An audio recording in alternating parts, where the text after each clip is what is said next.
morning. Today is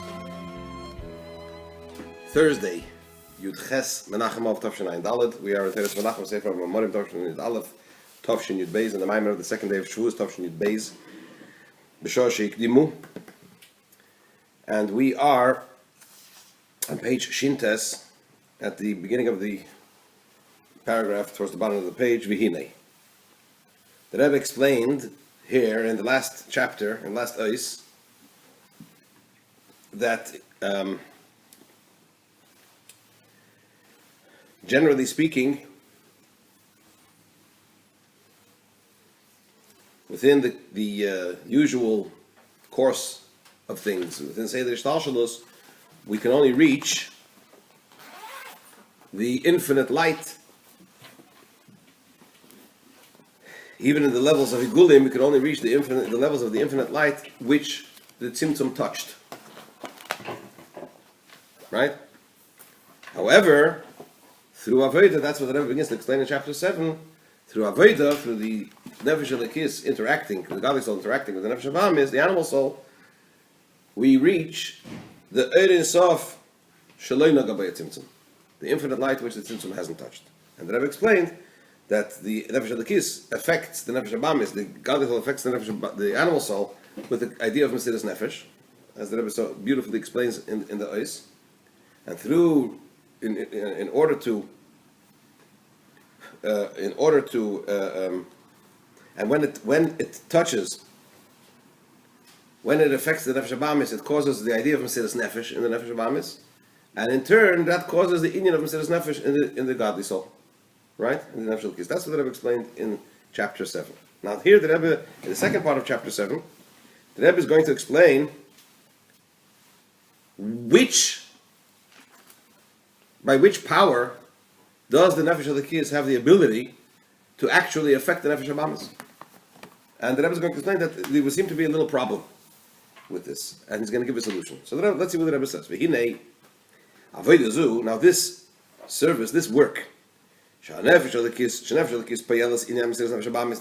the godly soul affects the idea, the concept of Mesiras Nefesh, the giving over of its soul, the giving over of its will.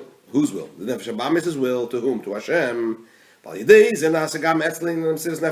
Through which also the godly soul then attains this idea of Mesiras Nefesh. So this Avodah, which brings this about, Magaz b'shosha shel Nefesh Elokis, kefi shehi mushreshes b'ha'atzmos dafke.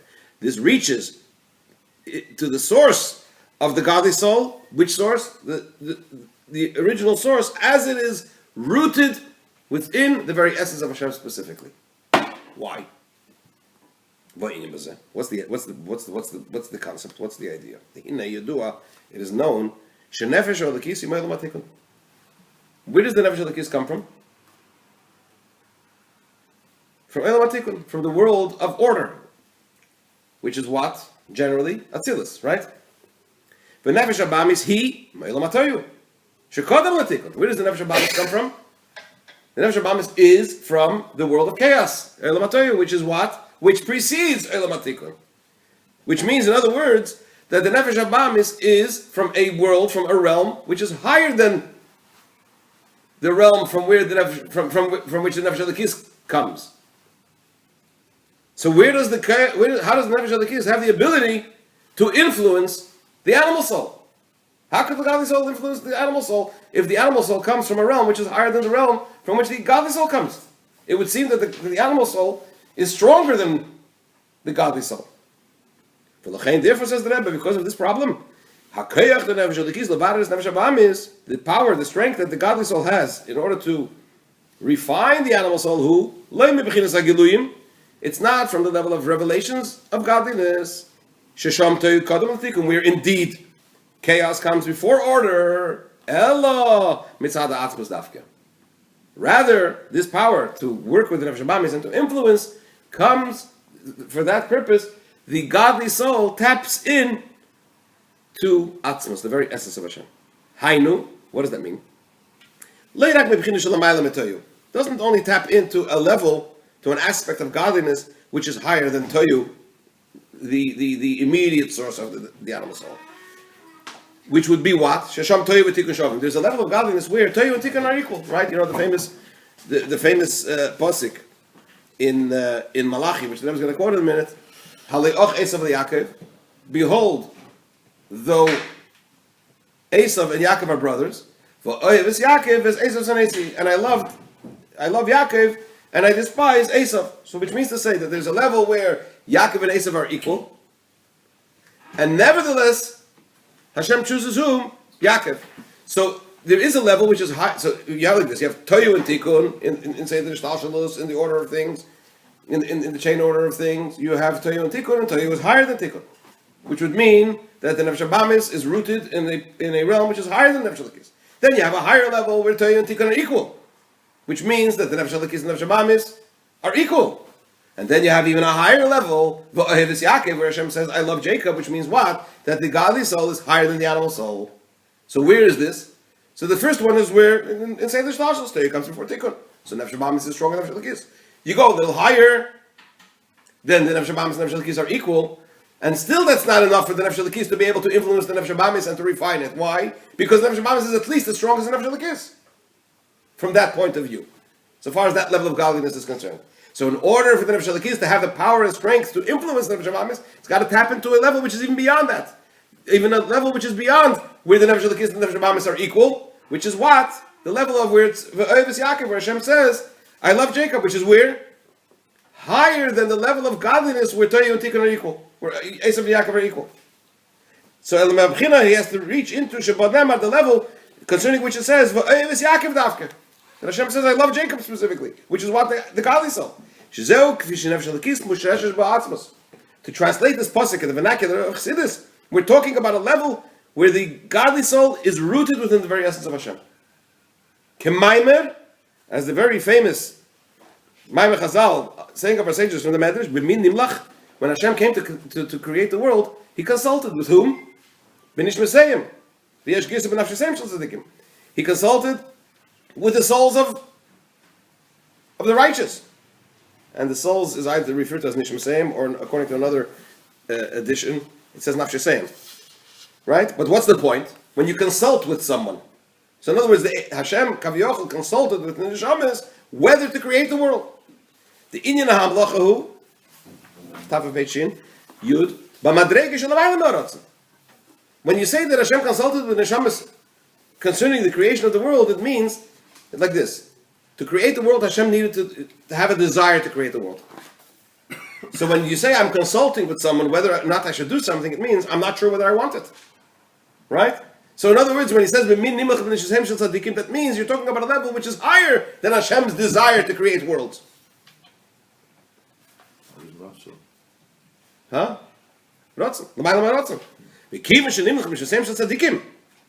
Since he consulted with the souls of tzaddikim, with the righteous, and it says in the pasuk, which means, in other words, Hashem consulted with the Neshamas Yisrael. Chassidus explains that there are three levels in Ratzon. In the levels of Eres Av Shalifnei Atzimtzum, there are three levels of Ratzon.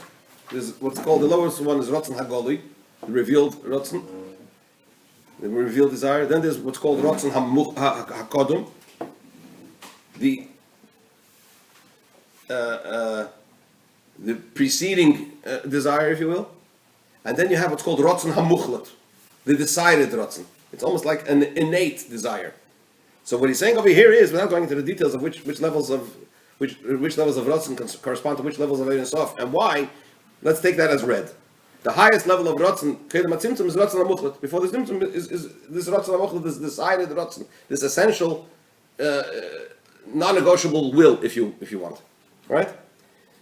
So when you say that Hashem consulted with the neshamas of tzaddikim whether to create the world, it means you're talking about a level of godliness which is even higher than the Ratzon HaMuchlat, than the highest level of Ratzon, than the highest level of will, because Hashem is deciding Kaviochel whether or not to create the world, whether He should want to create the world. And it's through this consultation that He has with Neshamas Yisrael that there is this decisive Ratzon that Hashem finally says, I'm going to create the world. Which Ratzon? Even the highest level of Ratzon. What does it mean He consults with Neshamas Yisrael? That He looked at Neshamas Yisrael and He said, wow, okay, this is what's going to be the purpose of the world. Right? That's the Hamlacha. So B'meil is was. So the Rebbe explains like this. the person also has, there is this mirror image of Ratzon HaMuchlat in the human being as well. Muchlat means essentially decided. Decided, from the expression of hachlata, a decision. Right? But it means that it's an innate, almost essential existent Ratzon. Right? It means the Ratzon in the highest level of Ein Sof. Shehikdimu Tzimtzum. In the human being, you also find something similar. The Gemara says in Yevomis, Kol Misha Eina Bayis Eina Adam. Whoever doesn't have a house is not a human. Which means to say, in other words, that the connection between a human being and a house is an essential one. Where does that come from? It comes from the fact that Nisava Kadosh Baruch Hu, just like everything stems from above. So a person is Beduk Mishal Maila, right? Is similar to, we're in the image of Hashem, right? So just like Hashem had this essential desire, Nisava, this desire to create worlds, which as Chassidus explains, stems from the very essence of Hashem, right? The mirror image of that is the very essential bond between a human being and a home. Just like Hashem's essential bond between him, his very essence, and his, quote, abode down here below. Where is Oneg fit in? Who? Oneg, with the Ratzon. That's it. So Memela. But he says, but there's a difference between the innate connection between Hashem and Dira B'Tachtenim and creating the world, and the innate connection between the human being and his home. When it comes to the human being down here below, this innate, essential bond between a human being and a home is non-negotiable. He can't say, okay, I'm deciding not to want to have a home. It's built into the human being's DNA. Whereas by Hashem, the Ratzon HaMuchlat is also by choice. That's the word. But once Hashem chooses to have a Ratzon HaMuchlat, this very essential, decisive desire to create worlds, and especially the Dira B'Tachtenim, the mirror images that expresses of a human being having an innate connection to a home for which he has no b'chira. By the Eibishter, of course, it's b'chira, by choice. But once he's decided, and that becomes the norm, as it were, that becomes now the essential bond, the Ratzon HaMuchlat in Hashem and the creation of the world, that expresses itself in an innate connection between a human being and the world. That's the point that the Rebbe makes here. I just want to say that these two lines inside. The Hine, third line from the top Shiur. This decisive will of Hashem above is not similar to the decisive will of the human being down here. What's the decisive will of the human being down here? For example, the desire for a house that there is naturally in the human being. The Kol Misha Ein Lebayis Ein Adam, as the Gemara says, a person who doesn't have a home is not a human. The Meyoi is not a person. The Meyoi is Hasibil Lekach Mipnei Shekein Hu L'mayla. Although the reason for this innate connection between the human being and the home is because that's the way it is above. Shetiferes Adam L'Shavas Bayis, the beauty of man is to dwell in a home, which is a pasuk in Yeshaya. The Meyoi is Hasibil Lekach Mipnei Shekein Hu L'mayla. For although the reason for Tiferes Adam L'Shavas Bayis, this innate connection between a human being and a home, is because the reason for that is, the cause for that is that that's the way it is above by Hashem. I'm sorry, repeating myself. Where is this innate connection between Hashem and an abode that Hashem had this inexplicable, essential desire to have a dwelling place down here below, and therefore, and as a result of that, this nature also finds expression in created beings. Nevertheless, there's a difference. Above, everything is by choice. Hashem is not compelled to do anything. He chooses to have this innate desire, essential desire, to have a dwelling place down here below. This is also true for this essential, decisive, essentially decided will of Hashem, that what? That it's also by choice. It's called Ratzon HaMuchlat, a non-negotiable desire, only not in the truest sense, because he chose to have this innate, non-negotiable desire.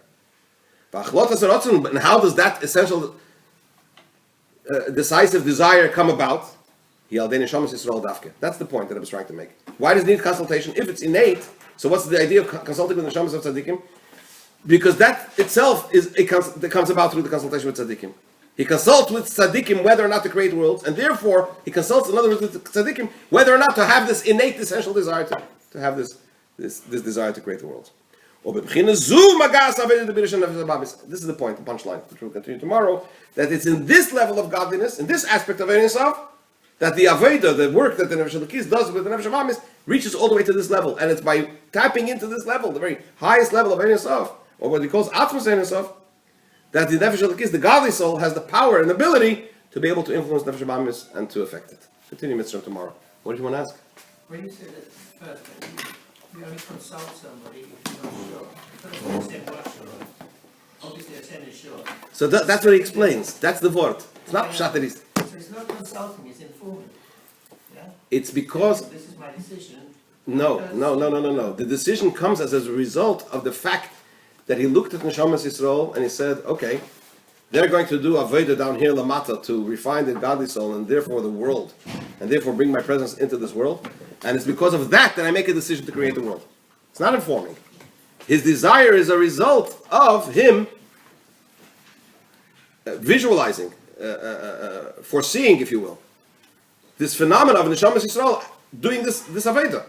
Why is it called consulting? He didn't ask him, shall I do it?